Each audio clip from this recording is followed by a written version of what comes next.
All right, my friend, how you doing? Doing great, man. Doing great. Good. All right, before I introduce you, we're gonna play some trivia. I'm gonna give you some stats. You're gonna guess the player. Ready? Do I get an iPad so I can cheat? No, not right, at all. all right. These are pretty easy. Oh, All right, great. Major League Baseball, 4,256 hits. Oh, you're killing me, man. You're Come really on, I'm good gonna at give you an easy one. Is that Pete Rose? It's Pete Rose. All right, All right, we're all gonna do right. college baseball. I thought we don't talk about Pete Rose anymore. We got a couple Pete Rose questions to get over. All right, college baseball, mid-90s, think 90s. This player, 4-year starter at multiple positions, 2 appearances in the College World Series, lifetime 300 hitter, and 102 stolen bases. That's self-promotion, man. That's an easy one. I think that guy's Wicho. Yeah. That's guy's Wicho. That That's would be my me. next that guess. That would be me. Luis Wicho Hernandez. How you doing, brother? I'm doing great, man. It's Good. good seeing you. So you had, we're gonna get into your whole career and everything, but you played at UM for 4 years, played lots of different positions, had a great career, and then you played minor league ball. From there, you've had an amazing business career. Walk me through sort of that pivot in your life. You know, you and I grew up together. We know a lot of former ball players, and for me at least, I saw, you know, it's hard to figure out your career path as is, but a lot of ball players, they look lost. And some of them, dude, I see them now, they're almost 50 years old and they're still lost. They're still lost, right? Because a baseball player, Some of them are our friends. We're still friends with some of these guys. But some of these guys, because, you know, their career path was they thought they're going to make the majors or their life is so structured. And then all of a sudden, whatever. You were able to like pivot and get into business right away. Walk me through when you graduated. How did that happen? You know, it's interesting because I look back and what I did at the time, I thought I knew what I was doing, and then you look back, you know, 20 years later, and maybe what I was doing wasn't exactly for the right reasons. So if you go back, first it starts, starts really my junior year in high school, and Coach Frazier, Coach Frazier is no longer with us, but Coach Frazier literally came to my living room, and I was just about to sign with Florida State. I was going to go up there. Pedro Grifol, who's a good friend of ours and coaching the White Sox now, you know, was up there. He was my host after visiting Florida State. And I was ready. I was ready to go to Florida State. Right. And Frazier caught wind. He's like, no, I got to go visit him. And he came to my house. I mean, Frazier, legendary coach, is in my house in Westchester, right? You know, by Tropical Park. And he's sitting with me and sitting with my parents. My brother's in there. My sister's in there. And at the end, he asked a question that I didn't really value at the time. Right. But I live it today. And his question was, where are you going to live the rest of your life? Like, I'm going to live in Miami the rest of my life. This is what I love. I love being here. I'm not going to go anywhere else. Right. He's like, well, if you go to Tallahassee for 4 years, they're going to love you up there. Everyone's going to love you, and they're going to say, oh, Wicho, you're the best, you're great. And then you're going to come back to Miami, and no one's going to know who you are. Right. Or you could come play at Miami, have a great career in Miami, maybe play pro ball, maybe not play pro ball. But when you're done playing, you're going to have an incredible career in Miami, and people are going to know who you are. You're going to establish relationships, and you're going to have business owners that are going to know who you are. And to this day, 30 years later, I still benefit from that. There's still days I walk into a place, and they go, oh, Wicho, you played at UM. You know? Now, very few people are left that do that, you know, but it still happens, like, you know, and it's cool because I didn't know that at the time. You know, the real reason was, you know, he said, you know, your parents are going to watch you play 40, 50 games a year down the street versus they're going to fly to Tallahassee maybe once or twice. And as you know, my family doesn't come from a place where there's financially there's a lot of means. So for me, having my parents in the stadium watching me play was a big deal. But what Frazier said that day, I live every day. And I've told that story because I think kids, when you're going into this place where you're going to college baseball or college football or whatever, you don't think beyond the sport. And for me, Frazier, it was the first hint of it at the time, which was helpful. Fast forward, I was playing pro ball, as you mentioned, with the Mets, and I had an opportunity to get an advanced degree, to get my master's. What I know now is not what I knew then, is my belly was full. Like, I didn't know that then. But I stopped playing because I lost that edge to really want to drive. And part of it was I felt like I arrived. I felt like, man, I reached something that I didn't think I would reach. I'm playing pro ball. How great is this? And then I just got satisfied. And then I'm like, all right, I lost my edge as a player, but it helped me look at other avenues. And obviously advancing my education and having an opportunity to get into business was where I landed, which I look back at it as like, wow, that's the best thing I ever did at that time.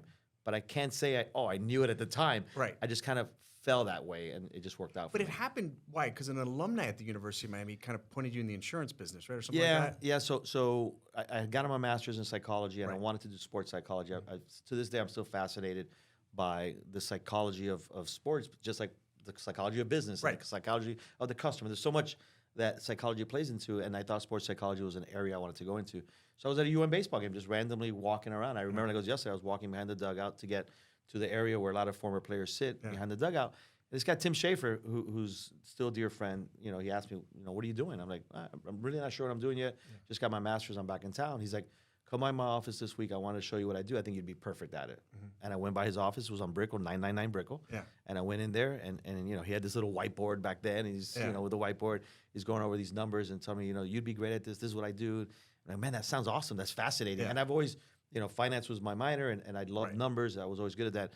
And literally that day, I'm like, I want to do this. He's like, all right, you got a job. And that's how I started. And, no way. And that was 1996, I think it was. And since then, opened the business. Life's been good to me as far as the insurance and financial services. And what kind of business. insurance and financial services do you sell? Yeah, so the firm, the way we're set up, we have over 350 advisors that cover most of Georgia, all of Florida, and even Puerto Rico. And, we have some advisors that only sell life insurance, for example. We have some advisors that only focus on disability. Our main purpose is really financial planning. So most advisors have a financial planning approach to how they do their business, and most of them will work on the protection side of it, which will cover life, disability, long-term care insurance. Doesn't mean they necessarily do it all, but they work on the plan. And then most advisors will also work on the wealth management side. Again, doesn't mean they're managing the assets, but they construct the plan. And then based on that plan, you plug the holes in as far as where the client has something that's important to them and they want to fill a need. And how do you service those kinds of clients? Because it probably somebody who's buying just a one-off life insurance plan versus like, I want you to set me up, just for financially retirement, blah, blah, blah. Like, how do you service that sort of pie? It's kind of all over the place, right? Yeah, Dan, you bring up a good comment, because most people do what you just said, the first part of it. Right. Oh, I need a one-off. Yeah. So you wake up one day and you're about to get married, or you have a kid, or whatever the case is. Oh man, if something happens, I need life insurance. Right. Or you're sitting at work and the person on the other side of the office says, hey, you need to put money into your 401k. Oh, that's a good idea. I'm going to put money in my 401k. Yeah. So most people do things one-offs, which is not necessarily the right way to do it. Right. Because there's no plan or strategy behind it. So what we try to do is help people that are trying to do the one-offs, but kind of push them into look at the big picture. Right. Because when you look at the big picture, you're able to coordinate things a lot better and make sure that your insurance is coordinated with your assets and your 401k is coordinated with whatever wealth management account you might have outside your qualified account at work. So it's something we try to encourage everyone to do. But it's hard because every day it changes, and it's every year of your life things change, and your priorities change, and your goals change, and people get married, people get divorced, sometimes they get married again, right? Things I like know that a few happen. of those guys. And you look around and 50% of the blended families, so there's a lot of complexities, and then beyond that, look at our current tax law. Every 4 years, taxes change, right? So you can't just sit down and say, I'm going to put this away for the next 30 years, and I'm going to pay this in taxes, because we don't know. And we don't know what inflation is going to be. So there's so many unknowns that the right way to do it is to look at the big picture and make sure there's a place that you're frequently visiting it and making sure you're updating it as needed. This episode is brought to you by Buena Vista Creative, Miami's premier digital marketing agency. Visit buenavistacreative.com for more info on how Buena Vista can help your business increase revenue and create the brand and digital presence it deserves. Video and podcast production, web and app development, search engine and social media marketing, logo creation, outdoor, print, swag, and more. Visit buenavistacreative.com to learn more. So you built this great business. You played for two of the Hall of Fame coaches, baseball coaches, Jim Morris and Ron Frazier. Their leadership styles and then things that you've taken from their coaching, managing, what have you, and applied it in your life and in your business. What were the key takeaways playing for those legends? And they're both legends, well put, Danny. I think the first one I'd say is Coach Frazier's his charisma was he'd walk into a room and it lights up. I mean, the lights could be off and they just turn on when he walks in. He had that aura about him. And I think with Frazier, it's, he made everyone feel special. And it didn't matter who it was. Great salesman, right? Yeah, he just walked in and he shook hands and he said hi to everyone and he found a way to connect with everyone. And I think in business, at the end of the day, we're all running around. It's a rat race, right? It's nice to stop and say hi to someone and connect with them before you move on to your office. Right. Or if it's a customer's office you're visiting. It's a nice thing to do. So I think from Frazier, there's so many things that I got from him, but that's what jumps out as far as, Frazier and what he did. I caught him at the tail end of his career as well. And Coach Morris was just incredibly prepared. I mean, everything he did was methodical. It was, he would, every practice was scripted. Every game was scripted. Everything he said was kind of scripted. Right. And every time, he was observing anything, he had a little notepad always. So he'd be in the third base dugout, and if all of a sudden you did something, you'd see him pull out the little notepad and writes a little note. And then at the end of the game, he'd pull it out from top of his hat No and way. go, all right, let's go through the notes. So there was an incredible amount of preparation Yeah. and attention to detail. They both had, but that's what I remember from Coach Morris. Yeah. And then for Coach Frazier, like I said, he just had a personality that was larger than life. So I think those are the two things that easily translate into business. Yeah. And whether I do it indirectly or directly, it's things that have been part of my business as well. So your life, a lot of randomness, right? From the business, how you ended up at and then you become the voice of the Hurricanes baseball. How did that happen? And I remember how I found out. I'm watching a Hurricanes baseball game, and all of a sudden they go, Wicho Hernandez, announcer. And I'm like, how is this guy announcing baseball games now? So first of all, out of respect to Joe Zagacki, the true voice of the Hurricanes. He is so the true I want to voice. make That's sure, true. Joe, Yeah. if you're watching this, you are the voice. So Coach Morris, and it's been 22 years now, 2001. And it's interesting because if you go back to 2001, before 2001, former athletes weren't as prominent in the booth. So think about it. You had guys, Professional guys and and girls broadcasters, that studied broadcasting that were in the booth, whatever it was. Right. And then they started using former athletes to do color commentary and former athletes to be in the studios more prominently. It happened before, but not as prominent. Right. So I guess said, hey, we want to do the same thing. And at the time, it was Fox Sportsnet. And Frank Fort, Joe Zagacki, and some other guys were the broadcasters. Yeah. And they, hey, would you want to broadcast some games as a color commentary? I've never been in a booth in my life. Right. But if that's what you want, sure, I'll do it. So it started then, and it's been amazing. Fox Sports did it for a while. Comcast did it for a while. Most recently, we've been doing it with ESPN, and they cover pretty much every game. And I'll do maybe 20 to 25 games a year with baseball. Yeah. It's cool because I've been able to connect with generation after generation after generation since I played. So my last year playing was 94 with the Hurricanes. Right. 94 to 97, those were all my teammates because a lot of the freshmen came through, the JDs, the Alex Coras, Danny Graves. But then after that, there was a gap. And then when I started broadcasting, it feels like every player since 2001 in some way I've broadcasted their games, which is cool because I've stayed close with them. And some of their kids are not playing, which makes me feel old, which is a little weird. Insane. So what's your preparation for a game like that? You don't have broadcasting training, right? So how do you prepare for that? I know you. You don't want me to answer this way.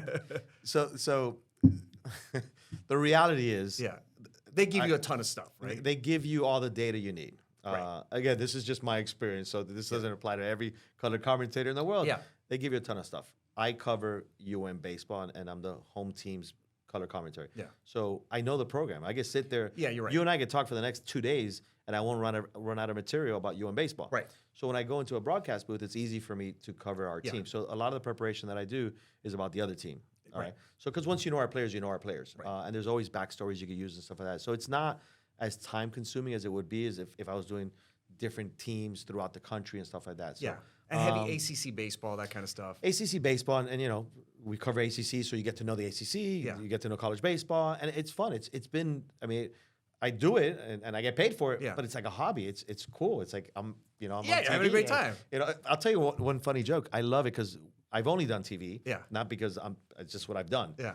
Every once in a while, I'll run into someone. They're like, "Hey, I heard you the other day on the radio. You were awesome." I'm like, probably wasn't me. It wasn't me. But you play along. Yeah, you're like, oh man, that was great. I'm glad you heard it. Yeah, thank you. So, but it's been great, and it's kept me close to the program. I'm obviously passionate about the program, so that's helped. Yeah, and 25 games a year, you could totally do good. that. It's so good. you're on my Mount Rushmore of announcers. You got Vince Scully, Bob Uecker, Costas, and then Wicho Hernandez. Wow, that's a good one. Those are some big shoes, buddy. Thank you, but I'm not sure that's the case. But I'll take it. I'll take it.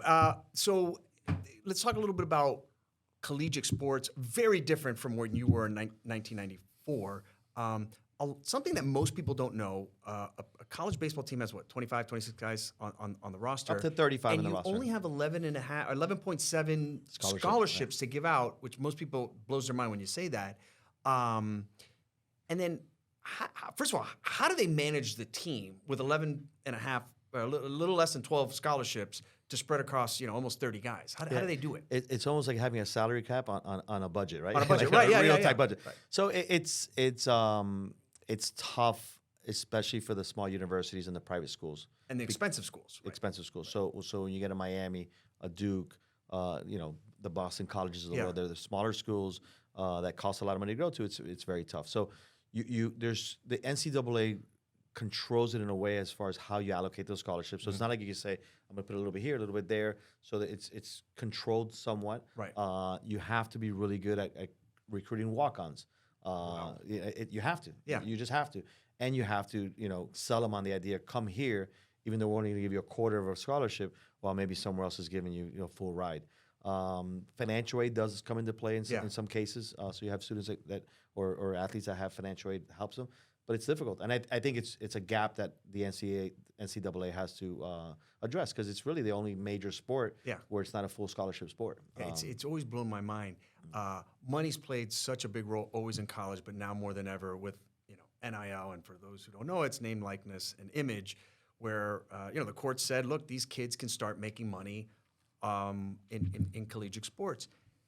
How does a UM how does the system work? Because most people, it's still very gray. And then even before, you told me about the collective. I had no idea what the collective is. Yeah. So if you could walk us through that. Yeah, so the name, image, likeness ruling, which took place a few years ago, as you mentioned, gave the ability of players to make money off their name, their image, right. Who they are, which I don't necessarily think it's a bad thing. Yeah. How it's playing out, needs to be cleaned up, I think, in my opinion. So the way that works is Danny Arriola now is a shortstop for the Hurricanes, and Danny can now find people that will pay him to either go on Twitter or go on Instagram or go on whatever it car is, dealership, right? And say, I'm XYZ from Intel, and all of a sudden we could pay Danny to do that. Right. And that's a very, very simplified version of it. So what's happened with these universities, they have these collectives where they basically think of it as a fund. Right. So the collective collects funds from various people that want to support the collective, and then through that collective, they're able to pay their players. It's not the school, by the way. It's the school does not control it. So that's the school key. does not control. So who controls it? A group of alumni? It's either a group of alumni. Wow. It's disconnected from the school. Okay. But it's kind of approved by the school, and then that money is able to be used to pay for different things. So back in the day, you mentioned Frazier. Frazier used to have a sign-up board in our locker room, and in the sign-up board, it would say, "Here's the charities this weekend. You got to sign up." And every player had a couple of those they had to do every month. It wasn't just, you had to do it. Now they can say, here's the event, and this event's $100, this event's $200, and you actually could go get paid to do that. Wow, that is crazy. It's very different. So that's obviously changed college sports. Yeah. And again, I'm giving you snippets of it. It's much more complex than the way I'm talking about it. The second part of it is the portal, which didn't exist back in the day. Right. And I think the portal, again, there's good to it, and there's a great part for an athlete to feel, I'm not happy where I'm at, I can pick up and go somewhere else. So I don't want to minimize the importance of that. But what's happening now is the portal is become so abused, I guess, for lack of better words, that athletes are actually using it to, hey, coach, either I want to be this next year or I'm out of here. Right. Which is tough. So coaches now are having to deal with a different athlete that didn't exist 30 years ago. What I was talking about, and this channel's all about the customer. The student athlete before, a Frazier, had complete control over you. He can make your life miserable. You can't transfer all stuff. Now it's the other way around, that the player's empowered and saying, hey, coach, I didn't play a lot last year. I'm at UM and Alabama's calling me. Oh, and by the way, I don't know how you do this, but Alabama's not only going to give me more scholarship money, but it may give me $100,000 where I'm making $5,000 here. Like the coach, these are almost like his clients, almost in a weird way. Yeah, no, it's like it's a pro team. The player is to a certain extent the client. There's no doubt. Right. Now, it's one of those situations where they are the client. You want to make sure you serve the client. Yeah. But at the same time, you got to stay true to your mission as a company, right? Of course. So if you have a company, you're like, this is our mission. This is what we're trying to do. Yeah. The client's not perfectly aligned with us. Right. Sometimes you just got to let them go. Yeah. No different than business. So I think that happens, but you're seeing a much more louder client in a player nowadays. Now there are rules, by the way. You can't just go portal to portal. You can't jump around schools. Right. So the NCAA has some safeguards in place, but the portal's become a place where schools, and you've seen it with UM football. They have holes, and they say, okay, we got to plug these holes. It's crazy. Now the flip side of it is, and you talk about clients, we'll kind of try to draw the parallels with clients, is you have that client that's been loyal, right? That client that's stuck with you. Yeah. And all of a sudden, when you were a small company, they're with you. Yeah. And now you're a bigger company. All of a sudden, hey, you know what? You're not that important to me anymore because I'm a bigger company now. Right. Well, that's like the person that's been waiting as the backup. And now all of a sudden, he's the backup player or she's the backup player for a couple of years, and they think I'm going to be a starter this year. But the coaches say, oh, you know what? You're too small for us now. We're going to go get someone else. Isn't that crazy? So it's interesting the way it works, Yeah. So loyalty, who gets the chances, who doesn't get the chances. So, but it's definitely, as you mentioned, a different dynamic that's going on in sports. It's a different dynamic. Yeah, and the whole loyalty thing and with the players, like I always thought which was very unfair to the players, is a kid signs up to go play for this coach, and then he plays their freshman year, and then sophomore year, the coach jets go somewhere else, and the next coach comes in, has a different offense or different philosophy, and the kid's stuck. Yeah. Right? Like, that's a big win for the kid. But isn't that life, though? No, it's totally. No, I agree. But sports just prepares you for life. It totally prepares you for life. But in life, I can go tomorrow and go get a new job. Right. In college, they always had this thing over you where like, no, you have to sit out a year or go to a JUCO or red shirt.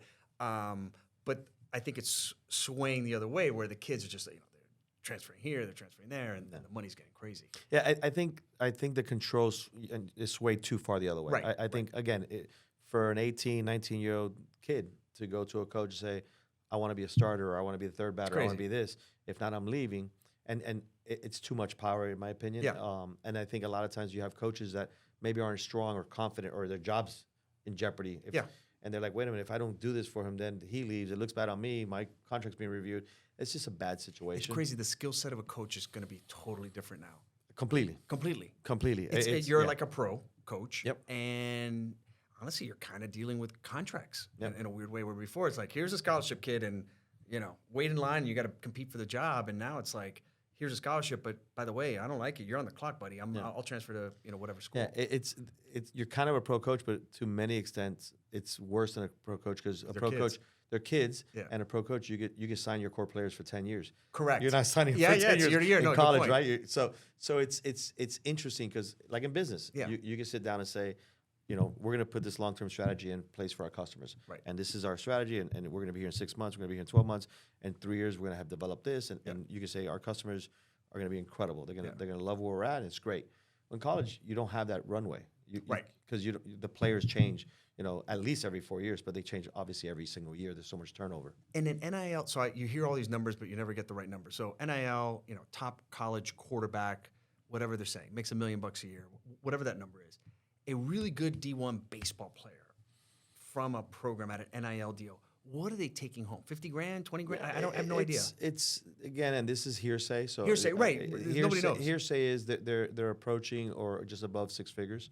Okay, like a star player, best player on the team. A star player is approaching to just above, but you got players at UM that an NIL deal might be that they give you $800 set of headphones that $1,000, that they want you to wear, when you're walking to the stadium, walking home. Like there's different ways it's set up. But on the top end baseball, which is it's just trickled in now. I don't think it'll stay this way. It's probably $100 grand. That would be a rich deal, but it's still trickling in there. If you're not playing that game in sports, you're gonna fall behind. Yeah, and also just with social media, those players now can help promote the program so much more just on their own, right? I mean, like it just seems, if you look at women's sports, man, women's college basketball, and then the softball tournament this year, I'd love to see the ratings. It did well. It was on every TV. I'm like, man, like there's something here, and I think those women do a great job on social media promoting in their communities and stuff, and they build up the program, so they're definitely worth it. Yeah, I think women's sports is a boom. It's incredible what's happening in women's sports, and it's been a long time coming, which is great. You mentioned softball. I mean, there's a lot of people that say, I prefer to watch softball than baseball. Yeah. It's fast moving. It's great. They play with an incredible childish energy, and in the college sports you see that anyways. Yeah. But it's a fast moving game. So I think the women's sports have really done a great job throughout the last decade for sure, maybe longer, and it's good to see them get the right place. I think the women could do really well with the NIL because the women's sports pay crap. I don't even know if there's a women's softball league, and man, they're on TV. They also stay, so they don't go pro. Because one thing is like in the college hoops. Yeah, Zion was awesome. He was there 1 year, right? So women, I think especially for hoops, I think they have to stay 3 years, but they could do really, really well. Yeah, there's no doubt. So it's definitely cool for sure. So most of your life's been around sports. Life lessons from sports that you can apply to business. Yeah. Well, earlier, we talked about life and how it simulates sports so much. And now as a business owner, former athletes, I tend to favor in business. Yeah. When you think about it, when you're and times have changed a little bit. And I'll talk about how sports have changed a little bit because there's some negative trends I think are happening in sports, mostly in baseball, because that's where I spend most of my time. But I think when you think of sports and you think of the DNA of an athlete, most athletes start when they're very young. So whether that's 3, 4, 5, 6, but they start at a very young age, and throughout that time while they play this game, they're being programmed, they're being wired for in most cases there's a huge amount of discipline that comes into place as far as how you act. There's always discipline as far as getting up, going to bed, and being responsible. But how you act. There's a training that's going on behind the scenes on how do you interact with other people from a team standpoint. So how do I depend on other people and how do I let them depend on me? Again, mostly team sports I'm talking about. There's also how do you compete? So competing against someone else. How do you get trained on that? There's a way to compete, and there's a way to win, and there's a way to lose, right? So you're being trained on that. Again, you're just playing a game, But these are all programmings going on behind the scenes. So you do that, and you do that as time goes, and you get to higher levels. You're weeding out competition, right? Sure. Less people are playing, Right. So you also learn later in life how do you manage distractions. So I can't go do that this weekend because I got to do this. I can't go to the prom because I got to go do this. Right. Whatever it is. So in business, when you think about, you got to have discipline. You got to, most of the time, work in a team environment. Most of the time, it depends on where you're at. You're competing for business. So there's so many parallels that you draw from whatever sport it is, if it's a team sport, to the actual business environment. And without knowing it, our youngsters are being trained in this. That's why I tell people all the time, and my kids play sports. I want them to play sports. Right. Do I want them to be a big league player? Yeah, I'd love it. But I'm not going to bed at night saying, oh, my God, I hope my son's a big leaguer or my daughter's a professional, whatever. I want them to compete as long as possible because it's a training. It's really education. Right.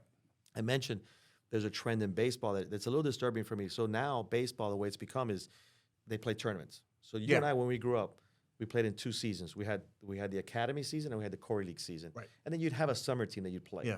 Now everything's almost a tournament. And when you go to these tournaments, because it's a business. Right. They guarantee you're going to play 4 games. So the first 2 games you play kind of don't matter. Right. So you're not playing to win. So to me, I have a problem with that. Remember what I just said a minute ago. We're training these kids behind the scenes on competing, discipline, all these things. Now some of these tournaments are training them that this game doesn't really matter. So imagine having an employee and you're telling them Mondays and Tuesdays don't really matter. Right. It's really Wednesday, Thursday, and Friday that matters. Yeah. So I think that's happening behind the scenes, which is a little troublesome. Mm-hmm. And then on top of that, you don't play for a team. So you play for a team this weekend. Oh, Next really? weekend, you might be another team. The next weekend. So you bounce around a lot. Okay. So now go back to the NIL conversation. Yeah, they're used to it. These It's kids natural. are programmed. They're Oh, programmed. I'm not batting 4th in this team this weekend? Yeah. You know what? I'm not playing with you. I'm playing with the other traveling team. Wow, I didn't realize that. So that's what happens. So again, you draw parallels to that's happening, and these are our future employees. These are our future leaders in business. so they're programmed, Who knows? Who knows they what's don't gonna tough happen? anything out. Yeah. They back out the moment they don't, things get a little hairy. Wow, I had no idea. No doubt. So I think, so when you look at sports, and as you mentioned, I'm very involved in sports, love sports. And I think there's so many life lessons, I think, from a consumer standpoint. So now let's look at it. I talked about the athlete standpoint. As a business owner, and we have a couple organizations in our backyard. We have the Dolphins, of course. We have the Heat. We have the Panthers. We now have our soccer team. Messi. We have the Marlins, and then we have the colleges in camp. I think from a consumer standpoint, sports also, there's a way to create an experience, And I think the Heat have probably created the best experience, and it's not because they're winning, Right. Or we're winning because that's ended. Right. But they've created an experience both for their employees, which is their players, and for their customers, which are their fans, right? Right. So when you go to a Heat game, the experience is very unique and very distinct, and it's generally well thought of. Right. But it's an experience. It's and I think as you look at businesses, the businesses that have found a way to create an experience for their customer are succeeding. Yeah. You go to the hotel chains, you go to whether it's a Ritz-Carlton or you go to certain hotels that create a certain level of experience, you as a customer pay more for that because you're like, I know what I'm getting. And with it's this. consistent, Yeah, right? it's consistent. The Heat have a thing. We don't tank. Like, we're going to compete. We're not going to be one of those teams that just guts the team and so we can get draft picks. Like, we're going to compete every year. And look what happened this year. We were 8th seed, almost got eliminated. We go to the finals. It's crazy. And you know what's pretty cool about it? And the fans know that. And they know that, and you're a fan, and you were upset when they didn't win, even though you knew that they had no business being there. Absolutely. Because they set that expectation, right? 100%. So as business owners, how do we set that expectation for our customers? So they have a certain experience they're expecting, and as business owners, we have to deliver that, and consistently deliver at the high level, which then creates culture, which is what the Heat are known for. You got players all over town talking about, hey, we want to play for the Heat. It's the Heat way, the Heat way, the Heat way, which is why they're successful. Yeah, I mean, you got to be consistent and have high standards. Definitely. My man, I can't let you go without some rapid fire questions. Oh, Are you boy. ready? I think this so. is going to be easy for you because it's all baseball related. Okay. Most guests we hammer them with other stuff. All right, ready? Pete Rose in the Hall of Fame, yes or no? I think yes. I Yes. think yes. There's no doubting what he did as a player. And look, I get that there's got to be a responsibleness as well. Yeah. I think yes, because there's no doubt he was a Hall of Fame baseball player. Now, he did gamble. Yep. Can't deny that. He didn't gamble against his team. Right. He gambled for his team. And he always lied a for lot his of team. times. That's the part That's what burned him. That's what burned him. Because I think if he says yes, history has taught us, and there's athletes that Yeah. when they get burned, Yeah. and they basically say, "I messed up. It was a moment of weakness," or whatever they say, we forgive.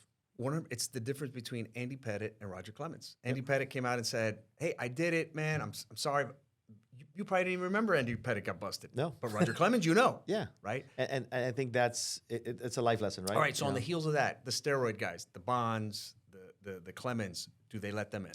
And should they be in your opinion? I think that it's a tough question, and those guys played during my era, Right. So my recollection, so that I can always hedge myself, Yeah, right, yeah. is that steroids was a big problem, not with those guys. It was Everywhere. it was throughout the sport. Yeah. My opinion was baseball could have done a better job how they handled that. Of course. And I think that they did not do a good job of protecting their players. Right. If they had a policy in place and these players were going around the policy and cheating the system, then you could say, okay, we shouldn't protect them. Yeah. They didn't. They had a poor policy in place. They do have one now, but I think baseball should have stopped and said, hey, we recognize we had a problem. Going forward, here's how we're going to handle it. For them to go back and try to dig up these graves, and I think thought you it was, let them in, and maybe Yeah. there's an asterisk or something like that. But all the fans already know, right? Yeah. And you can come up with your own conclusions. Yeah. So again, if you're competing and everyone's doing it, and I'm not saying everyone did, But a lot of guys did, I'd say more than half. for sure. Yeah. For sure. So, and they're putting those stats up then during that era. Now, I think then the way to address it is this era is known as this era. Right. But that's my opinion. It's a tough one. It's really a tough one. At a ball game, peanuts or Cracker Jacks? Peanuts. DH, yes or no? Yes. Yes. New baseball rules, pitch clock, the shift, whatever. Do you like them? What's your thoughts? My personal opinion is I did not like them, but the fans, Wow. my fans like it. Yeah. The fans, not my fans, the fans like it, Yeah. so I like it. I'm supportive of what the fans like, Yeah. and it's overwhelming data saying that the fans like it. It's overwhelming. Yeah. I'll tell you what I hate the most about it. What? And it's a quote from Field of Dreams. If you go back to that movie, and I've seen it 100 Of course. times. Great. And he's going through his monologue, and he says, baseball, the one game It's in time. timeless. It's timeless. Yeah. There's no end to it. Right. You can't say that anymore. You can't say that anymore. No. So even though there's no clock that says it ends, there's a pitch clock, and if you throw enough pitches, the clock it's gonna end. 100%, Right. yeah. So to me, you can't say it anymore, and I love that movie. So that's why I'm like, oh, we can't say it anymore. But I'm in favor of it. It's been positively received by the fans, and at the end of the day, who's the customer, right? If they're the customer, They yeah, listen to the yeah, customer. They right. did a good job. I'm critical of baseball, but this is one I think they got right. And I know my baseball habits were, I love baseball, but then it did get to a point where I can't watch a 4-hour game, on a Wednesday, Danny, but it's beyond the 4 hours because you watch football for 3.5 hours. But it's once a week. Yes, good point. Right. But you watch it Sunday, you watch it Monday, you watch it No, Thursday. it's actually a good point. It's actually a good point. You're not watching your team. You're right. But you're right. watching a team. Yeah. It's the lack of action.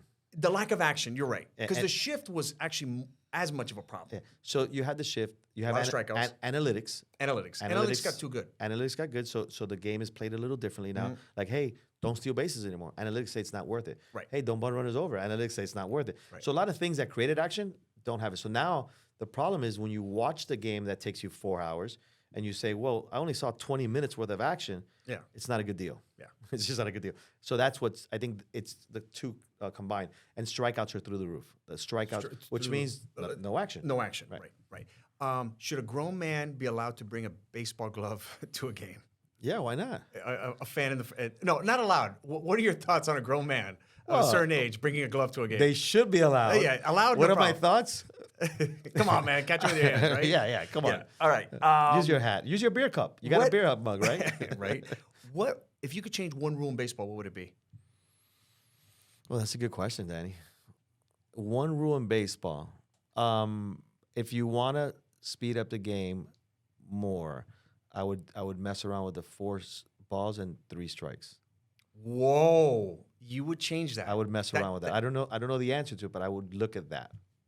That is something you don't touch. That's a big one. They've already touched stuff. So Yeah, they've already shaken they the made whole the machine. base bigger. They put a pitch clock in. That's right. They put the base. So I think there's opportunity there. Yeah, I remember viewership's up. They listen to their customer. In high school, we used to have scrimmages all the time. So Yeah. we'd play each other, and we'd play. We'd start with a 1-1 count. We would start with a 1-1 count. Really? And it might be that at a certain point in the game, you go to a 1-1 count if there's a certain run differential or something. That's an interesting take. Yeah. That's an interesting take. It'll give you exponential. Now it does change the game. Yeah.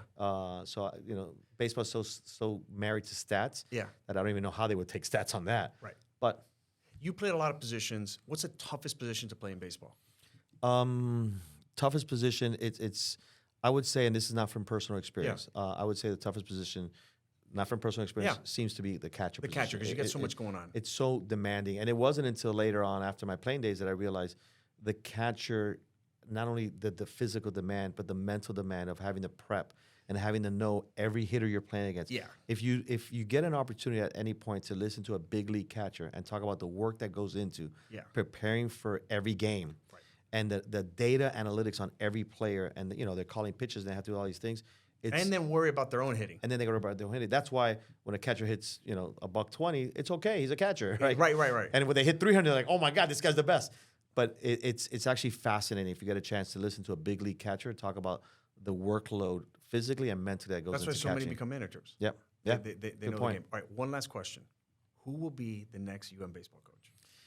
Wow. So I'll give you the good news first. The absolute demand that the University of Miami is getting for the position of head coach is impressive. Right. It's nationally. There's a lot of names that have been thrown in the arena. I'm obviously biased. I think JD Arteaga is great guy. Would be an incredible candidate, and I think the right person at the right time. I recognize he's never been a head coach, and some might look at that as a detracting factor. Which, he's never been a head coach. Okay, he knows the game. Everyone's never been a head coach until they get a shot. Until they get a shot, right? But he I think is representative of the community of South Florida. He represents the program as good as anyone could represent the program. So that would be at the top of my list.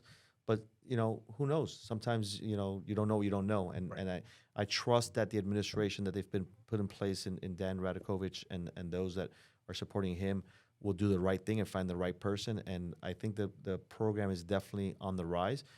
Gino DeMauri, I think, did a great job. I know sometimes people had been critical of what he did.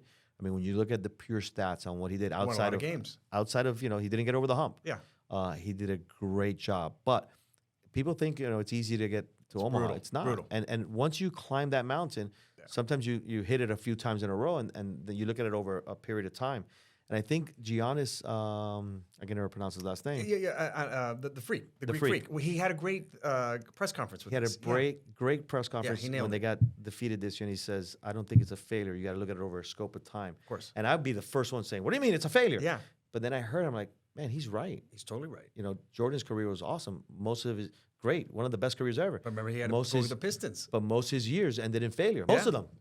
Right. So I think, Gino kind of falls into that category. He did a great job, and he's going to be missed because he did a great job. So I don't know who the next head coach is going to be. I didn't answer your question. Good stuff. Where can people find out about your business and more about you? Coastal Wealth, our website. I'm on Twitter. Wicho Link is my Twitter handle. I'm only active during the baseball. season. When I broadcast, I'm a Twitter freak, and then I go dark. So, but if not, they could call you, and then you could tell them where to find me. But man. Thanks for I coming on really the show. appreciate being on the show with you. Awesome, dude. Thanks. Thank you, bud.